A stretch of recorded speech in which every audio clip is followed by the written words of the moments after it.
आज हम एक बहुत अहम मौजू पे बात करेंगे, रोजा क्या है। अस्सलाम वालेकुम दोस्तों या मेरे प्यारे भाइयों और बहनों, आज हम एक बहुत अहम रूहानी मौजू पर बात करेंगे। रोजा क्या है, रोजा किसे कहते हैं और हम रोजा क्यों रखते हैं। एक रोजा क्या है। बाइबल मुकद्दस के मुताबिक रोजा सिर्फ खाना छोड़ देना नहीं है। रोजा एक रूहानी अमल है जिसमें इंसान वक्ती तौर पर खाना पीना छोड़कर अपनी तवज्जो खुदा की तरफ करता है।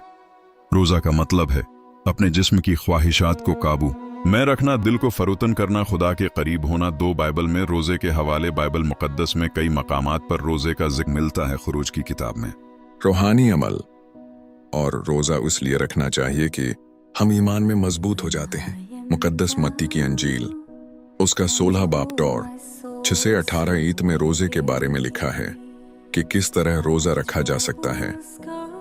खुदा के करीब होने के लिए रोजा रखने के कई मकासद हैं। गुनाहों से तौबा के लिए, रहनुमाई हासिल करने के लिए, रूहानी ताकत हासिल करने के लिए, मुश्किल वक्त में खुदा की मदद मांगने के लिए। रोजा हमें आजिज़ी सिखाता है। ये हमें याद दिलाता है कि हम सिर्फ रोटी से नहीं बल्कि खुदा के कलाम से जिंदा रहते हैं। 4 रोजा कैसे रखा।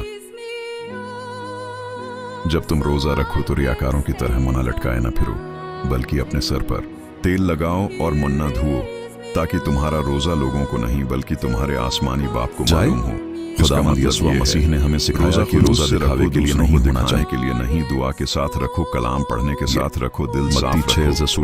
रूहानी रोजा क्या है। बाज औकात रोजा सिर्फ खाने से नहीं होता, बल्कि हम किसी आदत, सोशल मीडिया या किसी बुरी चीज से भी दूर रहकर खुदा पर किसी आदत, सोशल मीडिया असल मकसद है दिल की तब्दीली, खुदा के साथ मजबूत ताल्लुक और रूहानी बीदारी। 6 नतीजा। मेरे अजीज दोस्तों, रोजा एक बोझ नहीं, ये एक बरकत है। ये हमें मजबूत बनाता है, ये हमें खुदा के करीब लाता है और ये हमारी रूह को ताजगी देता है। अगर आप चाहते हैं कि आपकी जिंदगी में रूहानी ताकत आए तो सच्चे दिल से रोजा रखें, दुआ करें और खुदा पर भरोसा रखें। चैनल को सब्सक्राइब करें तब रूहानी मौजूआत पर बात कर सकें। खुदा आप सबको बरकत दे। आमीन।